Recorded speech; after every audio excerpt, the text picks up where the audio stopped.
시사 채널 디포커스.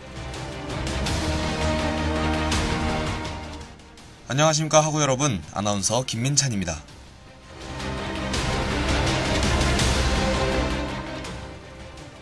지난 촛불에서부터 이어진 국민들의 새로운 시대에 대한 열망이 실현되기를 바랍니다. 누군가의 대통령이 아닌 국민 모두의 대통령이 되기를 바랍니다.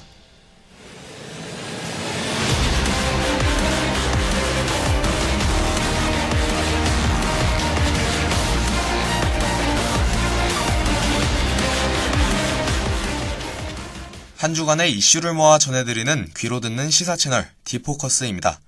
휴방기간에 연휴까지 겹치게 되어서 오랜 기간 여러분들을 찾아뵙지 못했는데요. 다들 즐거운 연휴 되셨는지요? 연휴 막바지였던 주말에는 짙은 황사와 미세먼지로 야외 출입이 꺼려지신 분들도 계셨을 것 같습니다. 미세먼지 농도가 높은 날에는 마스크 착용 잊지 마시고 외출 후 세수하시길 바랍니다. 주말 이틀간 전국 각지에서 산불이 발생했습니다. 토요일이었던 6일에만 16건, 7일에 추가로 4건이 더 발생해 총 20건의 산불이 발생했습니다.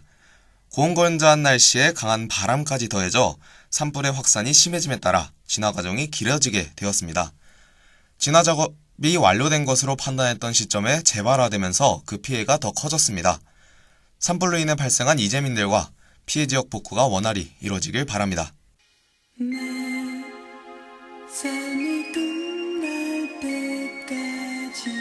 언제나 그댄 사랑해.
제19대 대통령 선거가 오늘인 10일, 개표 결과 발표와 함께 마무리되었습니다.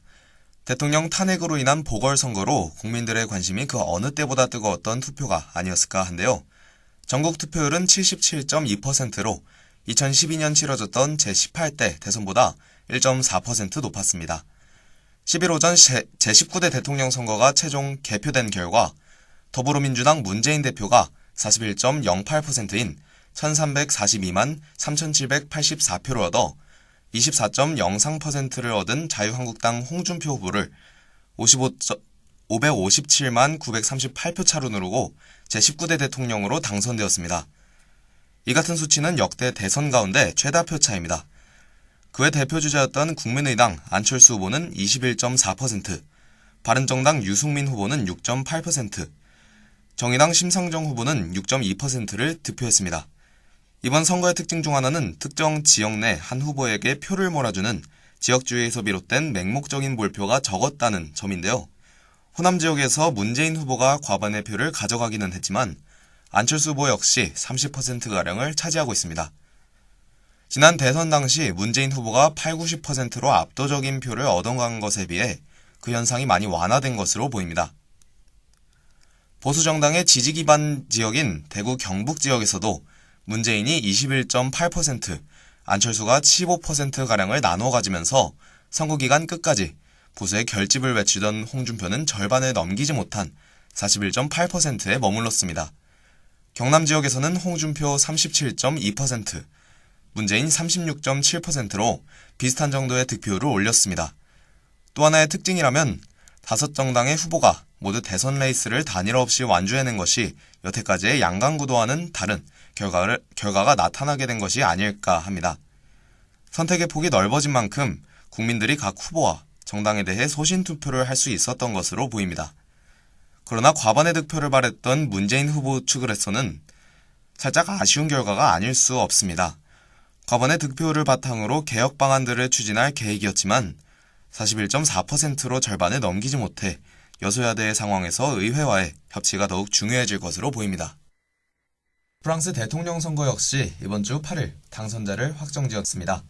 7일 치러진 프랑스 대통령 선거 결선 투표에서 중도정당 앙마르슈 소속인 에마니엘 마크롱이 66.06%를 득표하여 33.94%인 구구정당 후보 마린 르펜을 압도적 득표차로 누르고 제25대 대통령으로 당선되었습니다. 브렉시트로 유럽연합이 흔들리고 있는 시점에서 주요국인 프랑스의 대통령 선거는 중요한 의의를 가지고 있었는데요. 지금부터는 에마니엘 마크롱, 그가 누구인지에 대해 잠시 이야기 나눠보도록 하겠습니다. 김수빈 아나운서와 함께합니다. 안녕하세요. 원래는 제가 그 자리에 앉아서 답변을 하는 편이었는데요. 오늘은 이렇게 제가 질문을 한 쪽이 되었네요. 저도 이렇게 앉아있으니까 뭔가 기분이 색다를 것 같고 좀 그렇네요. 이번에 관련 뉴스 타이틀마다 다른 키워드보다는 역대 최연소라는 점이 부각되었는데요.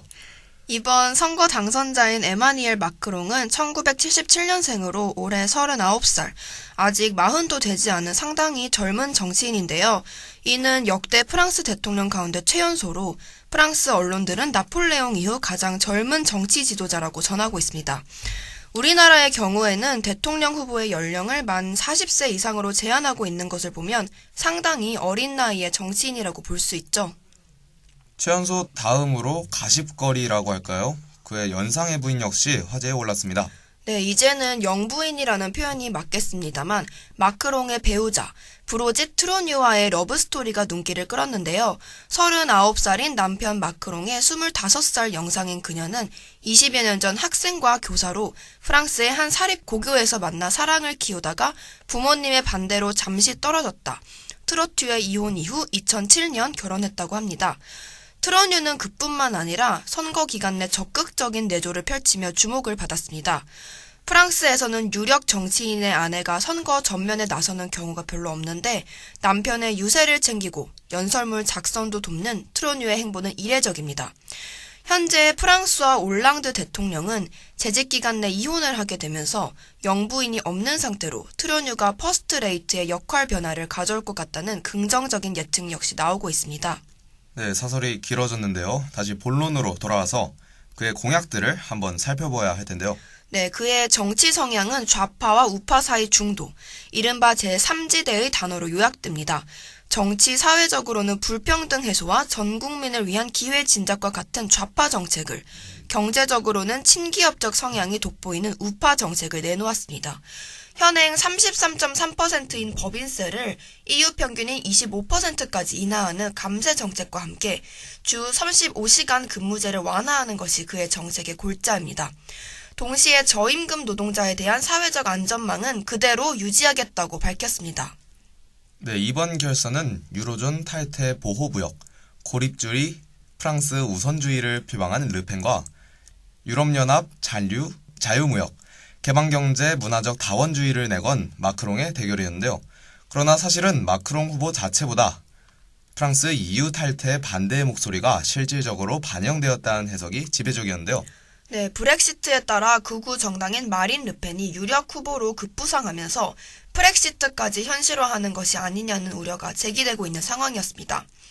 르펜은 급진 테러에 대비해 국경 통제를 강화하고 유럽연합과 유로존 탈퇴로 국수주의와 자국 우선주의를 내세웠습니다. 마크롱 역시 1차 투표 당시 EU 규제 개혁을 주장하긴 했지만 EU 자체는 잔류할 입장을 밝힌 것이 그에게 호재로 작용한 것으로 보입니다. 마크롱이 전 대통령, 그러니까 프랑스 최대 좌파 정당인 사회당 올랑드 정부 내에서 장관에도 재직을 했습니다만 그의 정책은 친기업적인 우파적인, 정확히는 중도라고는 합니다만 본래 당의 성격과는 다른데요. 마크롱은 2012년 올랑드 대통령 부실장으로 발탁되어 2014년에는 36살의 나이로 경제산업부 장관을 지내기도 했는데요. 사회당 성격의 정부에서 주요 직책을 맡은 경력이 있지만 기존 블루칼라 중심이었던 사회당에서 나와 중도 정당인 앙마르슈를 직접 창당하고 개혁을 주장했습니다. 그리고 현재 마크롱이 내건 대선 주요 정책들 모두 경제 장관 시절 발의했던 마크롱법의 연장선상에 있다는 평가를 받고 있습니다. 사회당인 정부를 친기업 성향으로 조정하는 정책으로 주 35시간 근무제를 완화하고 일요일 영업 및 야간 영업을 허용한다는 내용의 블루칼라 노동자들의 비난을 받은 것은 물론이고 프랑스 국민들과 의회의 강한 반발을 산 적은 있으나 오래전에 좌파는 기업에 대항하거나 기업 없이도 정치를 할 수 있었고 국민이 적게 일하면 더 잘 살 수 있다고 판단했지만 이는 잘못된 생각이었다고 직접 말하며 사회당 주요 정책에 대해 반대 의견을 개진해왔습니다. 네, 알겠습니다. 그런데 어느 기사에서는 그를 무소속 후보라고도 하고 앙마르슈 소속이라고도 합니다. 정확히 어느 표현이 맞는 거죠? 마크롱은 지난해 4월 좌우파를 모두 아우르는 중도 성향 앙마르슈를 창당하고 이어 8월 사회당에서 탈당했습니다. 프랑스 하원 577명, 상원 348명 중 앙마르슈 소속 의원은 단 한 명도 없습니다. 언론에서 간혹 마크롱을 무소속 혹은 앙마르슈를 정당이 아닌 정치 조직이나 운동이라고 표현한 것도 이 때문인데요.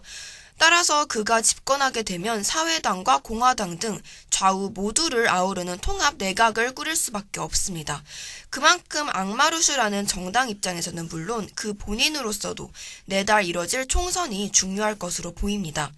앙마르슈가 총선에서 과반 의석을 달성하지 못하게 되면 자연적으로 코아비타시옹이 발생하는데 이는 정치적으로 이념이 다른 정파, 대개 좌우파가 대통령과 총리를 나눠 맡는 동거 정부를 의미합니다.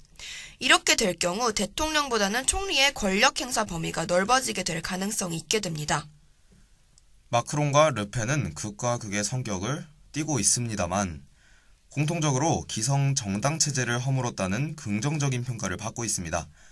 마크롱의 앙마르슈, 르펜의 국민전선 둘 모두 비주류 변방의 정당으로 주류 후보들을 제칠 수 있었던 이유는 무엇인가요? 프랑스의 대선은 1차 투표를 통해서 득표율 50%를 넘는 후보가 없으면 상위 2명이 결선을 치르게 됩니다. 보수 공화당의 프랑스와 피용과 급진 좌파 장르크 멜랑숑은 3, 4위에 머물렀으며 집권 사회당 후보 브누아 아몽은 6%대에 그치면서 그 결과 마크롱과 르펜이 각 1, 2위를 차지하며 결선에 오르게 되었는데요. 높은 실업률과 경기 침체를 극복하지 못한 집권 사회당과 보수 공화당의 부패 등에 대한 불만이 기성 정당의 몰락과 대안 세력에 대한 지지로 이어진 것으로 보입니다. 네, 김수빈 아나운서 수고하셨습니다. 진 EU 정책을 내세운 마크롱이 당선되면서 프렉시트에 대한 불안감은 줄었지만 아직까지 불안한 점은 남아있습니다. 기존 정치 질서의 반발로 개혁적인 정책을 내세운 정치 신예들이 정치판에서 영웅으로 부상했지만 그만큼 정치적 세가 부족함에서 오는 우려 역시 간과할 수 없습니다. 마크롱의 소속 정당인 앙마르슈의 경우에는 앞서 말한 것과 같이 내달 총선에서 과반 의석을 차지하지 못할 경우 정권 운영이 힘들어질 가능성이 농후합니다. 앞으로 나아가자는 뜻의 앙마르슈. 프랑스가 미래로 나아가기 위해서는 그의 혁명은 대선에서 끝나는 것이 아닌 아직 앞으로 나아가야 할 부분이 많은 것 같습니다.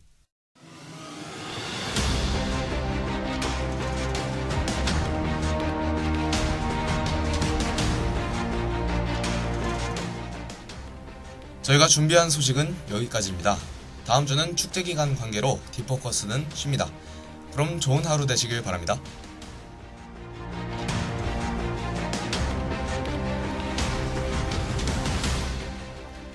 지금까지 제작 김상민, 기술 손상호, 진행의 김민찬, 김수빈이었습니다.